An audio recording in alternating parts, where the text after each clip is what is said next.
Hello fellow creators. In this video, we'll take the site that we converted to a hybrid render site in my previous video and we'll add a views counter totally powered by a cloud hosted Redis solution called Upstairs Redis. Right, so let's just dive in.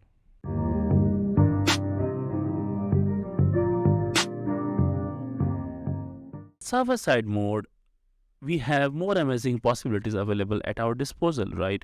Since we are processing this request at runtime, while our user is actually making a request, we are processing the entire data that needs to be served to the user. We can do many things here, right? We can probably get the views count for a certain post, like to the minute update, or get something like the likes count, right? Besides the primary use case, right? So this data that we are retrieving here can be totally pulled out of a database, right? It doesn't just needs to rely on the content that's being generated out of the markdown files that you are maintaining with your application, right? You can entirely pull this piece out of a database by establishing a real connection with a PostgreSQL database or like a Redis database, right? So let us see how this will work if we are actually integrating with a real-time source or a live source when we are actually generating the content. Let's just go ahead and build a API handler. Go inside the API directory. We have a blog folder here. We have a view.json TS file. Let's just create another folder called views over here. Within this, we'll create another file called slug.ts, right? What we'll do here is we'll import type API type from Astro.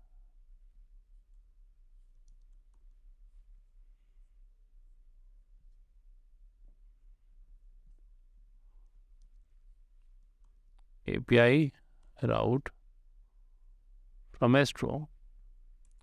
We'll do export const get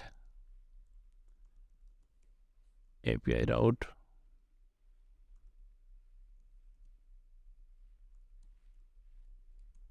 callback, right? It's API route type. It receives a response structure, so we'll try to respond to a response structure, right?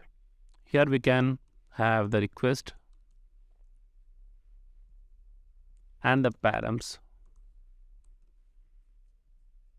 and then we can say something like console log slug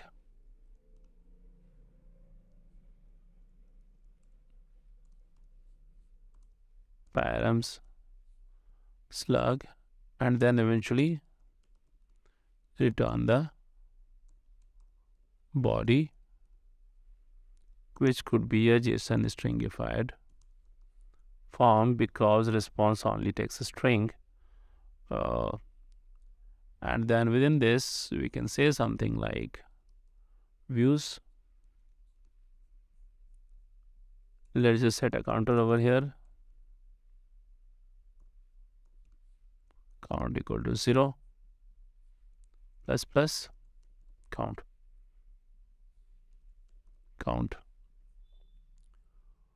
Once this is done, let's open our Astro file. Let's do something like actual fetch of this particular endpoint, right? So let's just go ahead and do const resp fetch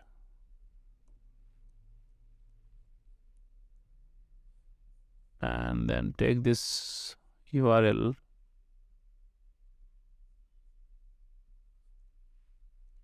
let it error, no issues with that. Change this to API blog views, and this needs to be replaced with a slug, right? Convert this to a backtick.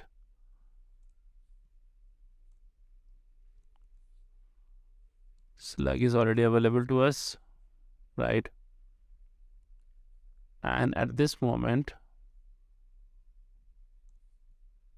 let's just await the response and then show the results.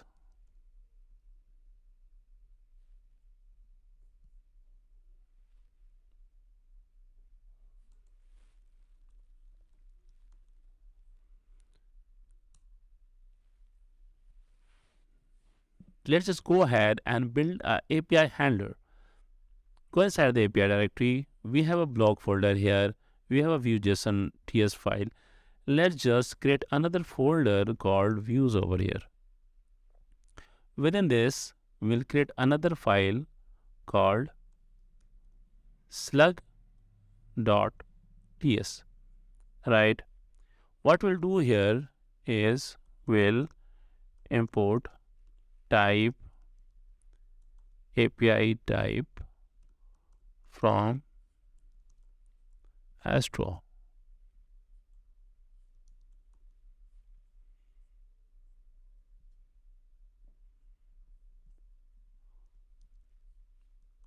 API route from Astro. We'll do export const get API route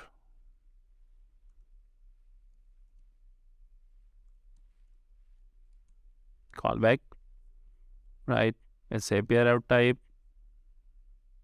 It receives a response structure, so we'll try to respond to a response structure, right? Here we can have the request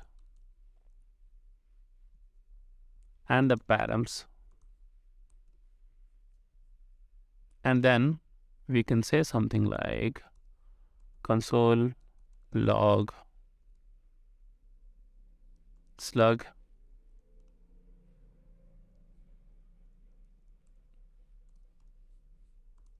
params slug, and then eventually return the body, which could be a JSON stringified form because response only takes a string. And then within this, we can say something like views. Let's just set a counter over here. Count equal to 0 plus plus count.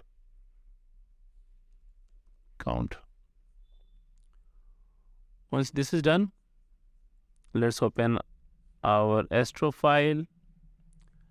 Let's do something like an actual fetch of this particular endpoint, right? So let's just go ahead and do const resp fetch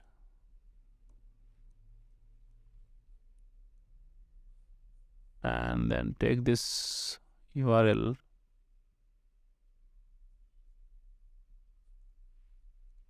let it error, no issues with that.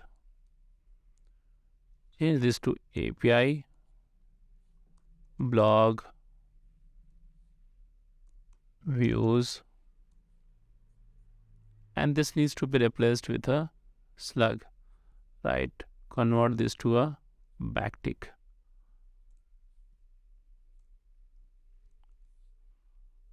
Slug is already available to us, right? And at this moment, let's just await the response and then show the results.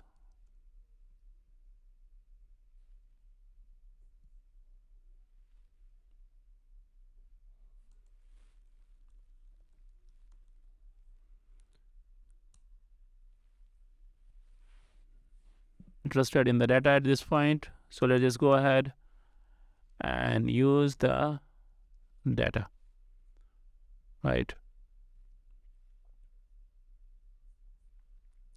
Let's just see the change. The views equals to 2. Every time we load this page, the views will increment for us, right? So this is the basis of a views counter for a page that generated on the fly, right? Let's just extend the logic of the views to consider a bit more use cases. Let's just create a real kind of views counter, not real, but somewhere to show how a view counter for a block could work.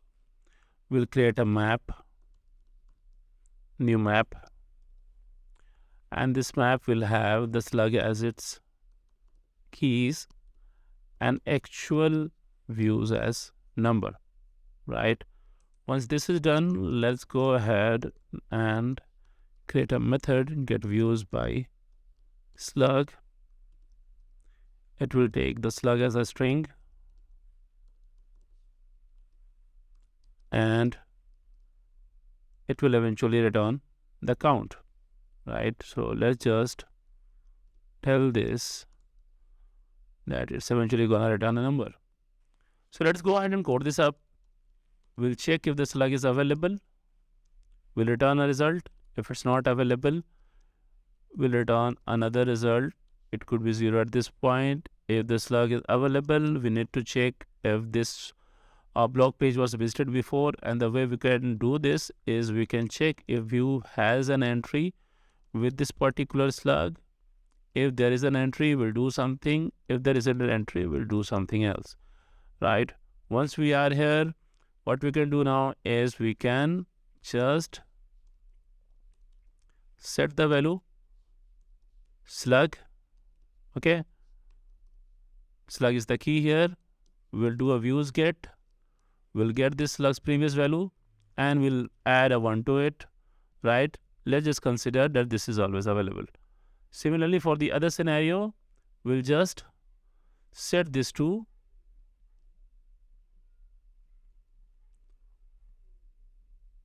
let's just close this. Okay, so what we'll do here is we'll just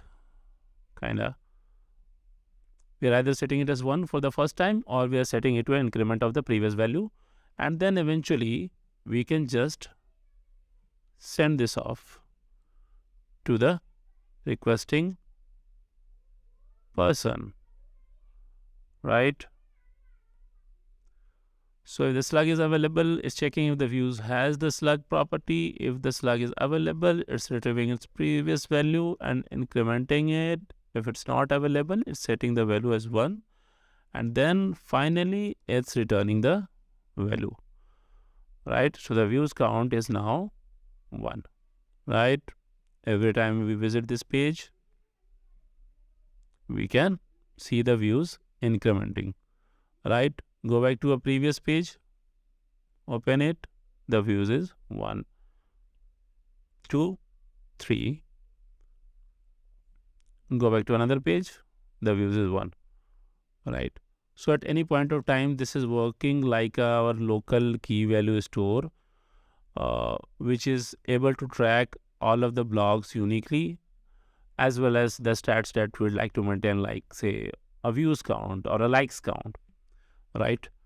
Now let's just reuse this dynamic value in our content, right? Since we are retrieving this value dynamically, we can actually use this value in our content, right? So let's just name this to views count, or let's just call it stats. Okay, open one of the pages, right? We are using the post layout. Let's go inside the post layout. In the post layout, we have this particular part commented. Let's just enable this. Do we see any change in the outcome? Yep. We have something called an eye icon with the views count and something like a read minutes, right? So let's just comment this out. Okay.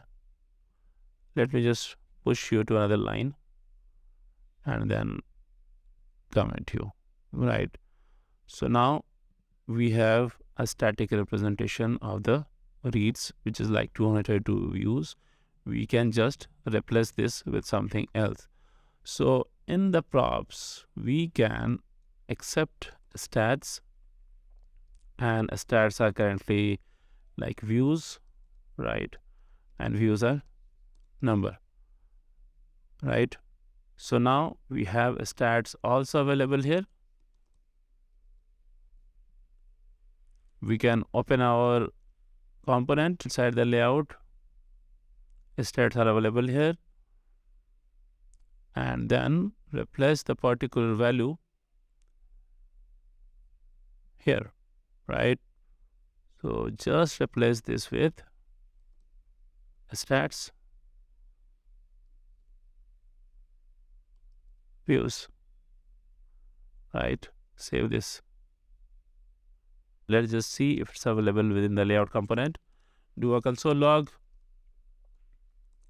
stats and show the stats over here, right? Did we receive this particular value? Let's just see stats is undefined when we are inside the Astro props, and why that's the case, right? So content is something, okay. So the problem is that it's not a part of the content, it's a part of a different property. So we'll have to change the structure over here, right? So we can just go ahead and revert it back to the previous form. And then over here, we can say that we need to pass stats, right? And the stats is equal to stats, right? Once we have this, this is available within our component, and within our post layout component, we have access to this value. So now we can just uncomment this particular view component, and we have a views count available over here, or rendered on the fly at the runtime, right? So now we can just keep reloading our page and can see the views being updated to the latest views count, right? 3 views, 2 views, right? 1 views. Reload this again. Working just fine for us, right? So now we have a site which has many static parts, like the home page, the tags page, the media page, all generated at the build time, because they contain information that has no sort of that time criticality sense. Now we have a home totally generated statically, the blog index page totally generated statically, about generated statically, media generated statically. So these pages can afford to be stale, right, to a certain extent of time. But the blog page, since it's having a dynamic part, can't afford to be stale, right? We are showing a very simple scenario, but for e-commerce site, this could be any critical attribute of a product, right? It could be its pricing, it could be its variant, it could be its stock, right? Now we can, now this particular handler, right? Now this particular handler, this is where you pull in any persistence layer, right? You can put your Postgres SQL up there and pull in the data from it, or you can pull your data from Redis. If you want to use a cloud hosted solution, you can use a Supabase here, right? Or you can use Upstash, right? And there you have your Astro site perfectly running, perfectly smooth and performant, plus with as dynamic content as possible, right? And this is a great potential. This is a great feature, that Astro 2.0 brings to the table, right? Because now your static content is mixed with your dynamic content. You have, Lambda handlers, you have all sort of logic placed in the rightful places, to serve always the information in their best form possible to your users. Now let's just extend the scenario and try to pull in a real Upstash server and have our views count stored over there. So for this exercise, open console.upstash.com, the cloud Redis server provider, create a database. Let's call this ink stats, select a region, uassist 1, go ahead and create a database.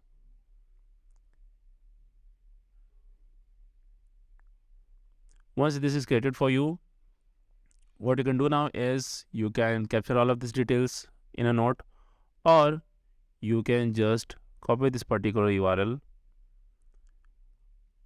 place it somewhere.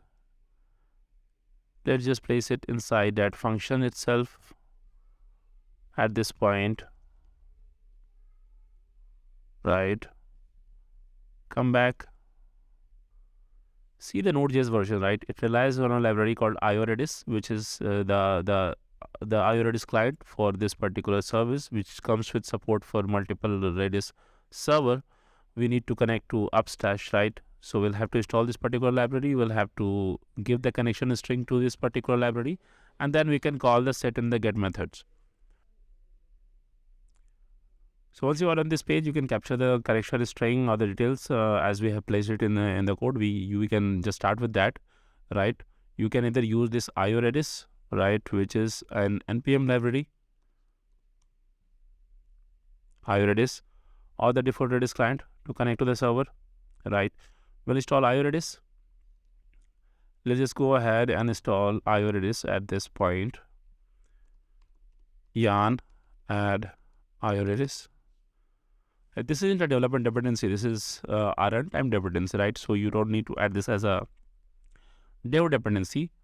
Let's just get this installed, and our server is up there. Okay, the service is all here. So now we'll just use this format to connect to the Redis client and then set the values. Import Redis from Redis. Establish the connection with this particular service. We are pointing to our server, so we'll have to use this value.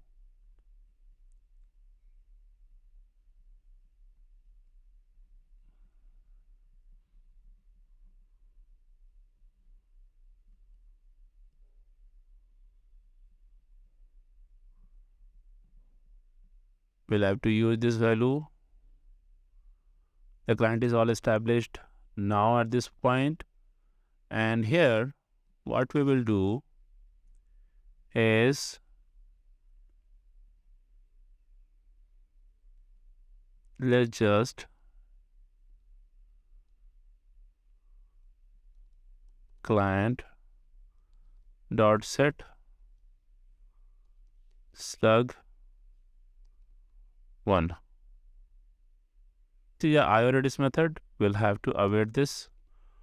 For this to work perfectly, we'll have to make this an async function, because we need to call an await ops, and then we'll have to do await over here, and we'll have to put a async over here.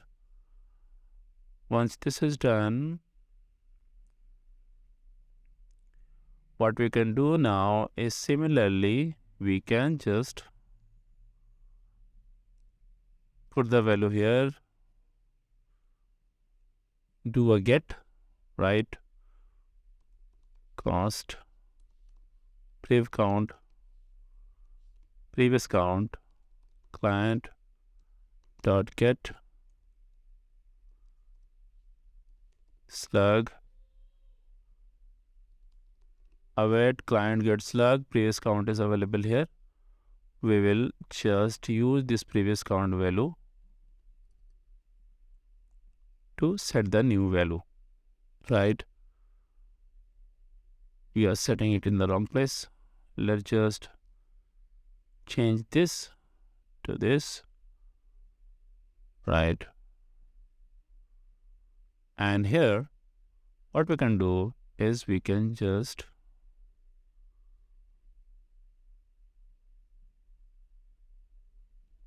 put this return await client get slug.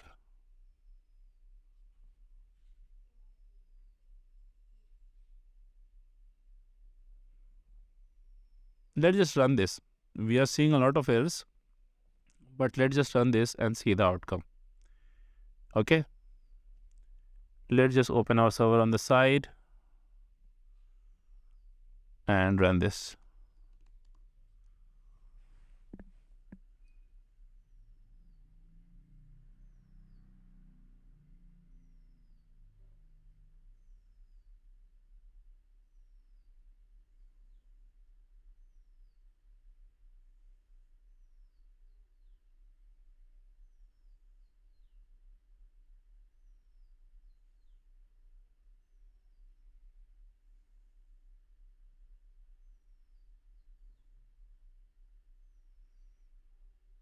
So the Redis server returns a string, right? So it's definitely gonna need some typecasting, right? But first, just kind of try to retrieve the results and see the outcome. So the slug is received now, views is set to 1 the moment this page reloaded for us. Views, as you can see, is a string. Now we reload this, the views is 11. Why? Because it's doing a string concatenation, right? So now we'll fix this. Let's just see it in the Redis server also, right? Open up stash, go back, opening stats, data browser. We have a key now with the slug name with its value as 11. Let's just remove this, open our editor. Over here, previous count needs to be converted to a numeric value. Let's just set a new value here, which will be 1 by default. And then when there's a previous value, we'll set the new value as previous value plus 1. We'll do a %. Sorry, this is a number value.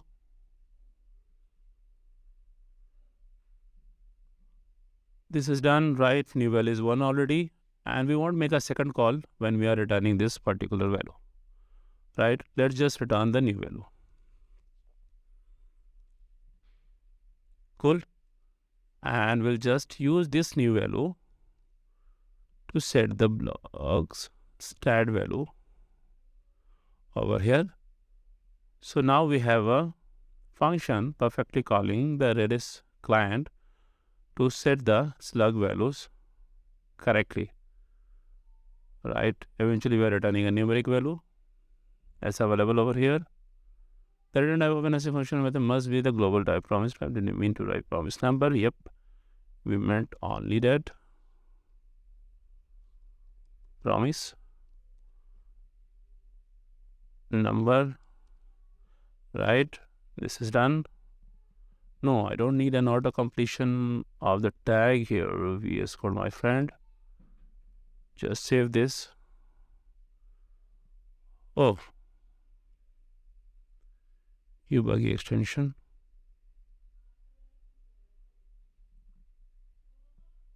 Cool. This is done now. Let's just reload the page.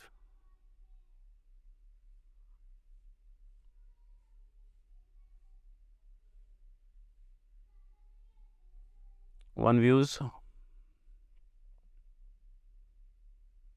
Get slug. Oh, such a bad typo, right? I mean, God. So let's just replace this to the actual slug values. Now this should work for us. Views 2. Okay. Views 3. Views 4.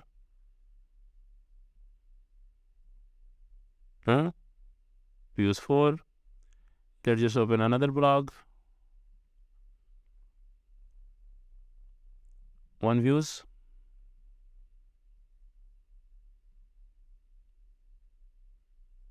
Let's just open another one.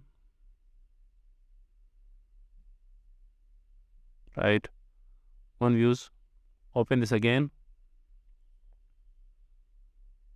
Views 5, which is all right. Let's just reboot the server. The development mode.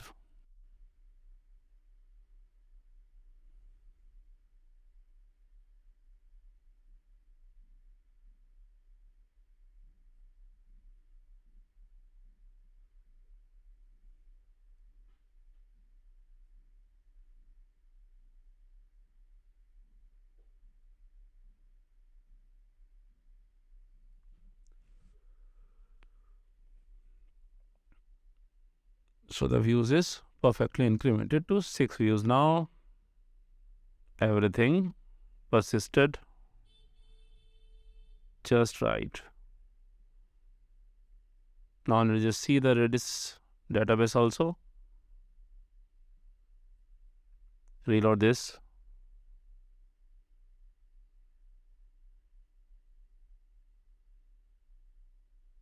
We have 3 entries over here. 7, 1. All good. So now our Astro application is able to establish connection with a Redis server, and we are able to persist the views count in a cloud-hosted Redis database, right? In the next module, we'll see how we can deploy the changes and we can make this functionality live. For the developer server, copy this entire value, create a env file over here, env.local. Within this env file, create a value called Redis URI equal to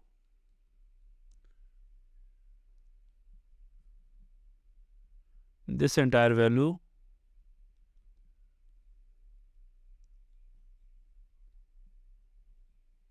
Use this, reopen the file, replace all of this with import meta env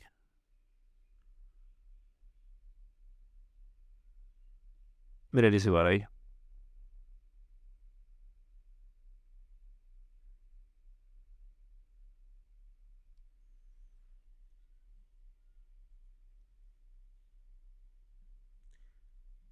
Let's just start the server and see if this value is available to us. Here now you can externalize the environment variable, and you can basically create a local environment file to place the Redis URL, something like this, and then you can go inside your function, which is our slug.ts, and there you can access it using import meta env Redis URI. And you can add additional sort of a kind of condition to probably point just the map version when you are developing locally, and then point to the actual URL when, say, you have deployed your code, right? You can go in your virtual console, and there you can configure this Redis URI, and then you can just deploy the theme with the server-side mode, and you can see your application running, right? So just open like virtual login,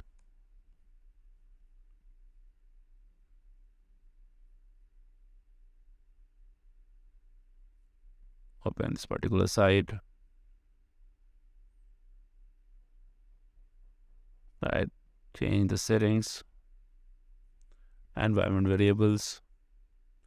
Here you can actually place this particular value, Redis URI.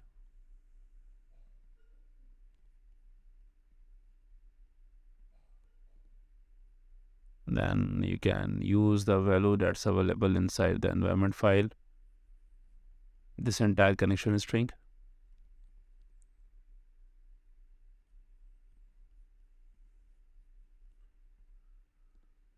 Make sure you have 2 environment variables available. You have the first one for the Redis URI and the second one for the site URI. And make sure that you have selected the right environments from here. Either select all of them or select the one that's applicable for your scenario.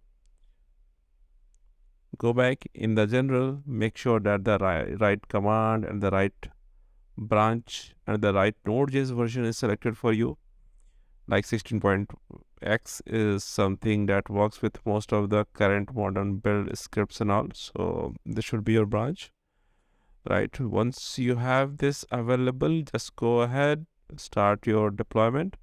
Links are all applied. We can see that once we ran the build has succeeded.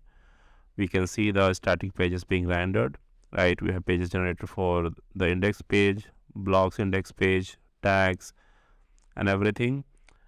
Plus, we have a serverless function generated for our endpoint. And then once we have this deployed, domain is assigned. The domain is available at this particular endpoint. Let's open this app and go to the blog page. And we can see it's giving us 19 views, right? Let's just reload this. 20 views. So now Astro Inc. is hosted, available on its domain, and we have a views counter totally powered by an Upstash-based Redis layer, right? We can go back here and see the current stats count against a particular blog. As we can see, the counter is updated here now. Let's go back and do this again. The count is 21 views. Over here, let's just refresh this. Refresh this. The views now 22 views. The stats, go back to the previous record, come back to this, it's 22, right? So now we have a dynamic blog page fully powered by a Redis server, which is currently maintaining all of its stats. You can use this very approach to maintain something like a likes count, right? Or probably store comments for your blog, right? Although it might require a bit of forethought than just maintaining a counter, but definitely it's something that's totally doable using your Redis server itself. I hope this video and my previous video sufficiently covered how hybrid rendering brings in the best of the static and the dynamic world and marries them together to let you build powerful and highly interactive sites and highly performant site where you can have few content pages purely static where the data isn't changing much and few pages fully dynamic where you need to serve very fresh information, right? Now go ahead and build your next hybrid render site with this new knowledge. See you in my next video. Bye bye.